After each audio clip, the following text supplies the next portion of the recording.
Welcome back into the Pig Trail Show, and welcome to another Hog Hoops Report. As always, that's Kevin McPherson. I'm Jacob Morris. And Kevin, we come to this Hog Hoops Report after a 0-2 week for the Razorbacks. We knew it was going to be tough with two ranked opponents on deck. The Hogs fall 73-66 to Ole Miss on Wednesday, and then fall 71-63 to Florida. We'll break both these games down, but just in general, starting with Tennessee, really, it's a 0-3 SEC start for the Razorbacks, and we've seen this team really struggle offensively. Shot below 38% overall in all three games, shot below 22% from three. That's really bad in all three games. Just plain and simple, we'll break it down in more detail, but where has it all gone wrong for the Razorbacks so far? Well, you started off with some of the high points or low points, right? Low points. Razorback fans right now, they woke up on Sunday looking in the mirror, asking themselves, can we not have nice things? No, not yet. Not maybe. Well, you didn't have nice things yesterday with your last year with your basketball program. You didn't have them yesterday for the third consecutive SEC game. Look, this team 18.8% from three of 16. They cut the volume down a little bit, but maybe it could have been worse had they taken more. But it's the first sub 20% game from three. So when you sit there and say, well, how much worse can it get? Well, we just saw it. Yeah. And this was a game where Arkansas's defense, other than lapses at critical times, overall had a pretty strong game, holding Florida high octane offense, low percentages as well in the 30s overall field goal shooting, under 30% from three. But Florida made more threes. And then the one area that Arkansas also really failed in was just making layups. Some of those were contested, some of them were, but by my count, they missed at least 10 layups. And if you added in a couple of missed tip-ins or close range follow-ups, if you want to characterize those as layups, they're close range shots. I mean, you combine the three-point shooting with that, and then the beauty for Arkansas, a team that on the season's been low volume free throw attempts, gifted 35 free throw attempts yesterday. Florida shot 20. Yeah. 15 points on the table there to make up some ground for other problems you had. And Arkansas misses 11 free throws, under 69%. You're not going to win in this league. You saw Arkansas's troubles last year in a very good SEC, but not as dominant as this one. This one's even much more difficult to navigate, and you can't afford to be that poor in so many areas. And I didn't even mention the fact that Arkansas had to play catch up on the offensive glass. Yeah. They narrowed that to a -1 for the game, but Florida was all over that offensive glass early. Arkansas jumped out to a 9-point lead against Tennessee very early, just like it did against Ole Miss. And then all these little things we're talking about start to peck away at the lead on your offensive end. And then on defense, again, even when Arkansas has stretches where it plays well, played really good defense first half against Ole Miss, not so much second half. Played defense really well in both halves against Florida. And you look at those percentages, they don't lie, except there were multiple possessions where assignment bust, no rotation.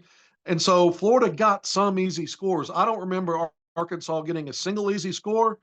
And after getting out 11-2, and after that, the ones that should have been easy, they blew the layup. So I don't, I don't know where else we go from here. We could just continue to drill down on all the problems, but Arkansas was dominated in bench scoring yesterday, dominated in the paint, dominated in the total rebound game.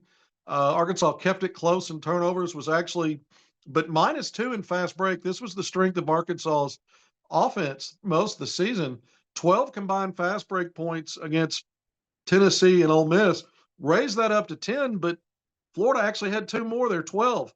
And 10's not the standard. Arkansas was averaging 17 points per game, again, in transition coming into SEC play. I think we're starting to understand the value of all those quad 4 W's.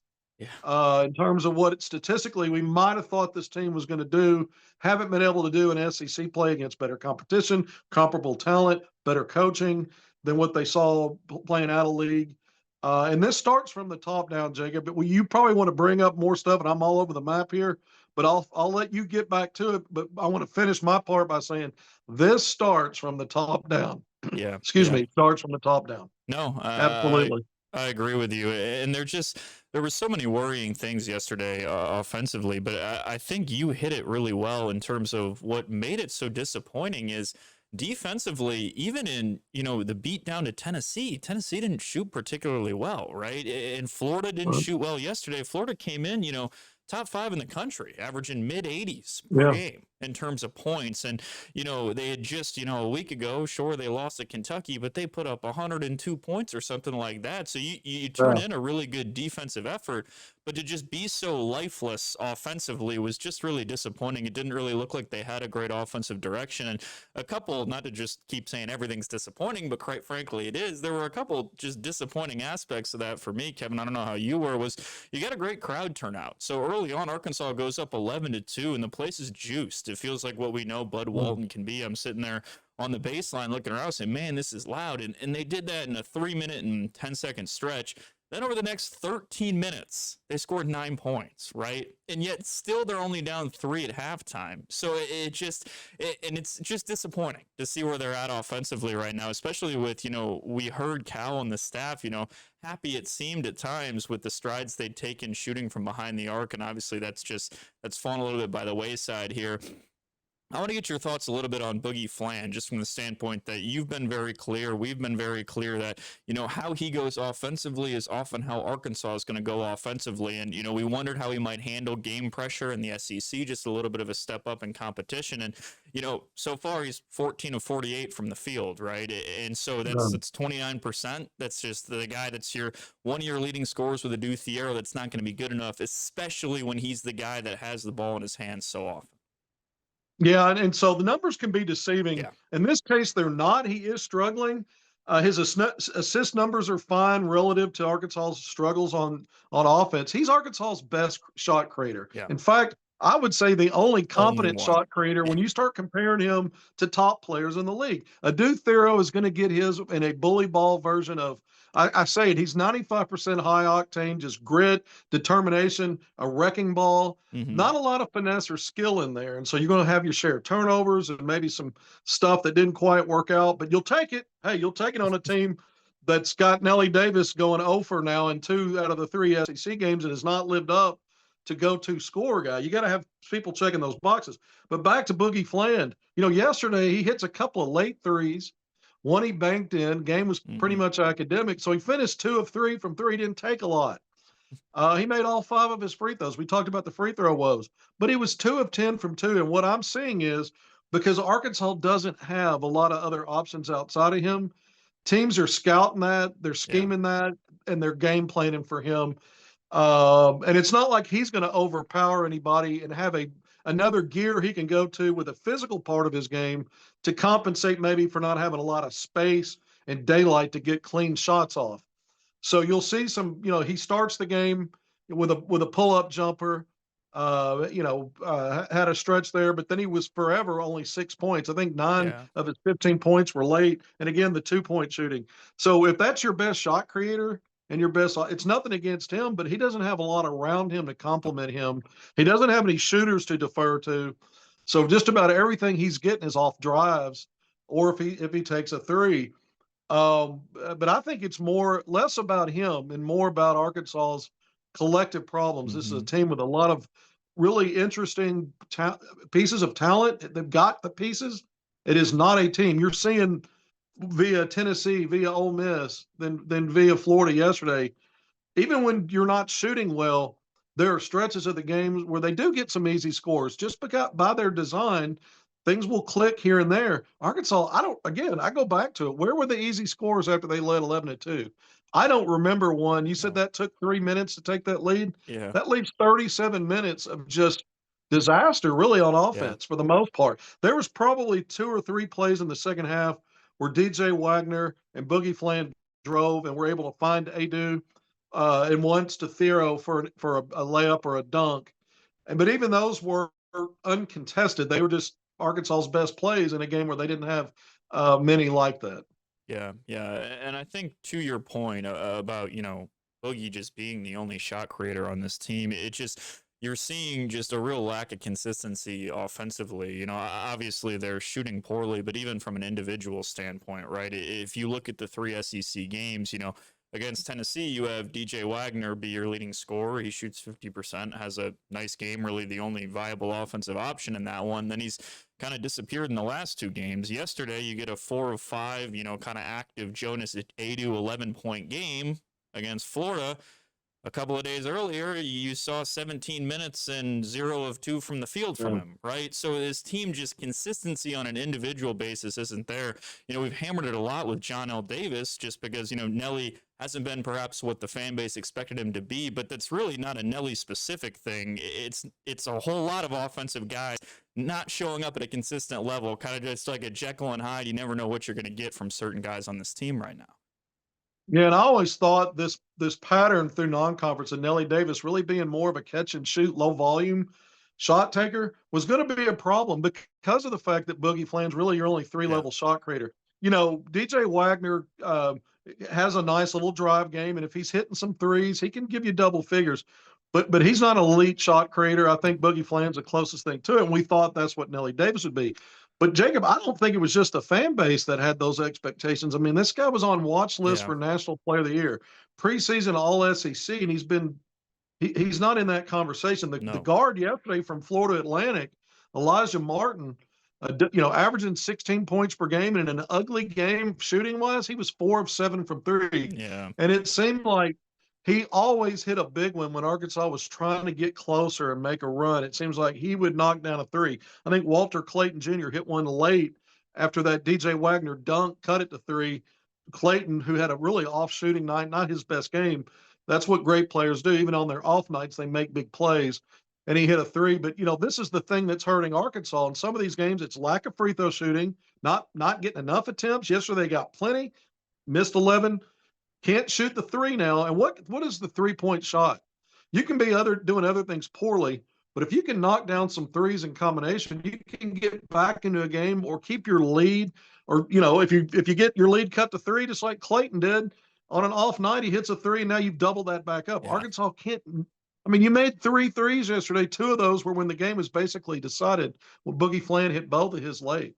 Yeah. And the other thing, too, just from an offensive standpoint, what does it do? But it spaces the floor, right? And when you have guys that right now are so just drive dependent, that's going to be Adu Thiero's game the whole entire season. We know that. But even other guys trying to find their shots right now, it's just yesterday, it looked essentially like Coach Cal described it as AAU-esque, and I think that was a good way to describe it, where it was just guys putting their heads down, barreling into somebody, tossing the ball at the rim, and hoping to get a foul call. And if you don't have the three-point shooting to space that, you're going to struggle. I thought it was an apt way to describe it, and that's what it looks like right now. Now Arkansas turns its attention to LSU on Tuesday, and 4 games in, I don't want to be the hyperbole guy, the dramatic guy, the must-win guy, but the fact of the matter is, Kevin, LSU is 0-3. They're licking their chops. They're looking at Arkansas saying, we got a 0-3 team coming to our place.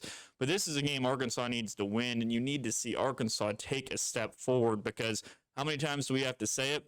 This might be a little bit of a gettable stretch, but this SEC slate is not going to be nice to you from the rest of the way out. Well, as a fan base, you love being in those games where you're saying, okay, it's us versus them, and somebody's O's got to go. But someone's O's got to go, but it's a reverse. They're both over, and someone's going to pick up a win. Somebody's got to figure out a way to snatch victory from the jaws of defeat and not the other way around. Like, Arkansas's got comparable talent to any team in this league and in the country for the most part.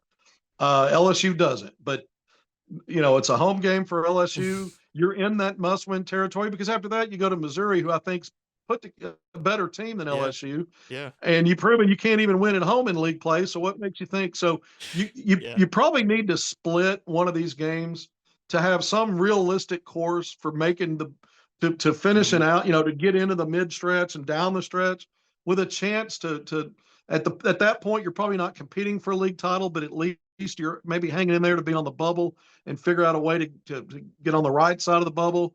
That's where Arkansas, that's the reality of what they're looking at in these next, 3 or 4 games is what's the record? Because even though the league is strong, Arkansas has 1 quality win, 1 quad 1 win, 5 quad 1 losses. Believe it or not, LSU is top 75 in net, and because it's a road game, that's a quad 1 game for Arkansas. So that, you got to start winning them somewhere. I mean, this is feeling like a 6-5 win Arkansas SEC team right now until they start changing the course. That may even be thinking, giving them too much credit. So you're right. This is feeling like must-win territory, and you hate to say that only 4 games into league play, but if we're not there yet, we're awfully close to it, Jacob. Yeah, yeah, and that's the thing where, I was telling somebody yesterday, it just, we've talked about, maybe this team will fall in the 4 to 9 SEC win, range. And it just is like, well, if you shoot worse than 38% from the field, anybody can beat you on any night, especially in this league. And, not to just we'll just keep talking on and on and on about how good this league is. But last week, you and I said, all right, here's this 3-game stretch, right? LSU, Missouri, Georgia. And then, Missouri's 2-1 in conference. And you'll face a Georgia team that's fresh off, beating Kentucky, right? And then they get a big one yesterday. Who'd they beat yesterday as well? Yeah, they're 2-1. Oklahoma. They're 2-1. So that's They 2 beat ranked OU wins for them this week, right? So you just not to keep beating the point home, but you need to take a step forward against LSU. And it's weird to say games must win 4 games in, but it's what Arkansas needs to do with the Tigers on deck, and then, well, I guess 2 Tigers on deck, Mizzou on deck Tigers. afterwards. 2 Tigers, a Bulldog, and then after that, you get the Sooners coming in, and that's a ranked team that's lost 3. So you know how good the league is. They were undefeated before coming into SEC play. And look, Porter Moser's teams at OU, we don't spend a lot of time on it, really do well in non-conference, and they get into Big 12 play, and they just start sliding. And we're seeing it already. Now, we'll see what happens. There's, I think Arkansas is in more of a must-win territory than anybody in the league right now, based on preseason projections, the roster build, and the talent level here. It's the expectations are different here based on some of that stuff right now. Whereas I think some of these programs are playing a little bit with the house money. They didn't realize they were going to be as good as they were, because no one thought as good as the SEC with a 9 projected team projections for automatic bid, or excuse me, at-large bids plus the 1 automatic after the SEC tournament, 9 or 10 maybe, but 13 or 14. I mean, and Arkansas is now going to be in that conversation as the back end 1, 2, or 3. They're getting close to being one of the 2 or 3 teams not projected in. In fact, I would expect when the Lenardi's update comes out on Tuesday, Arkansas very well may be on the wrong side of the bubble at that point, because he had them as a last bye. Yeah. The last of the last 4 buys as an 11 seed. They might just skip right over the last 4 in with a playing game and be on the outside looking into the next projection. There's work to be done. Doesn't mean that it's over. It just means that it's trending awfully bad right now. Yeah, no, and I think you make a great point on just the expectation standpoint, because I can't remember where I saw it. I think it was, on the lovely world of Twitter, but somebody was, kind of ragging on fans, saying, you're not being fair to this team, and you're being too tough on them and everything. And I think it's important to note the difference between a team like LSU or Oklahoma and where Arkansas was supposed to be. It feels, I tweeted this, but it feels like eons ago, this team was picked to finish 4th in the SEC. And there were fans at that point that were arguing that was too low, right? And so the expectation, that feels like years ago, right, with where this team's at right now, and the talent that this team has, and, the excitement when they brought this staff in and everything. There is expectation that this team will win ball games and compete. You didn't organize all this to finish in the bottom half of the SEC. So I saw that, and I kind of was like, I'm going to push back on that. Fans, everybody, I think, more than justified to be a little upset right now, but it is a long season. It is not over yet, to your point. And the great thing about the SEC being so tough, Kevin, is you're going to have opportunity after opportunity after opportunity. You can look at that negatively, or you can look at that positively. Right, and I think that you got to look at it positively right now, because what's the alternative? You can't have nice things if you don't get, if you got the collective energy up, hey, something good's going to happen. The results are going to be what they are, but it's better to go through life that way. Look, and I don't have a problem. I do. Look, if fans are being critical, I no longer look at these as student athletes. I look at them as professionals who are just happen to be enrolled in college.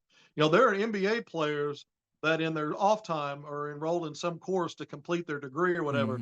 Effectively, these are professional players now. And I think the gloves can come off for fans. Now, not making it personal and, going overboard and doing something illegal, but I'm saying these aren't just student athletes anymore. This is a whole, their criticism can be leveled at this point, I think. And I think there's fair questions to be asked, even though, because fans do that. Fans aren't owners of pro teams. That's not their money. Yeah. But when they invest in the team and they buy the merchandise and it's their team, you professional athletes catch a lot more criticism because it's their job than you have ever seen really student athletes get.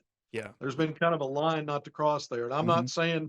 I'm not saying you should fully treat them like, full-time pros, but by the same token, I think it's kind of fair to maybe be a little bit more critical and actually not be afraid to address individual players. Again, not in a mean way, not in a way that's, ruthless, but in a sense of criticism sometimes can be warranted. And I don't have a problem with it, especially when they're getting a payday. Yeah, and especially when it looks like this. This was a team that was picked to finish fourth in the SEC. Right now, it's on the bubble and trending the wrong direction. So I couldn't agree more with you there. Hey, let's talk a little bit of recruiting. Obviously not the result Arkansas wanted, but a visitor in town this weekend and another potential target for Coach Cal and company as they continue to build towards the future. Well, they've been recruiting Jalen Montanati, a Yeah. 6'7" wing out of Owasso, Oklahoma. Big part of the junior national team USA, some gold medal wins in the last couple of spring and summers. But he's also one of the top players in the country, obviously a top 25 rated 5-star. Played with Mocan Elite on the 16 and under level on Nike EYBL or Nike E16 last summer. Got to see him play in person. But the previous coaching staff, he was in for unofficial visits.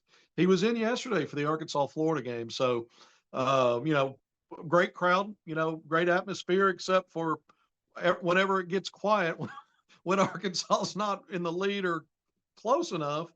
But nonetheless, it's still one of the best atmospheres in Yeah. college basketball, especially during SEC play. That's when you want to get these players in. And it's a guy that, again, has been on Arkansas's radar for a while. Let's see where it goes. But I'll tell you one thing about him. He's a knockdown shooter. That's the strength of his game, is perimeter shooting.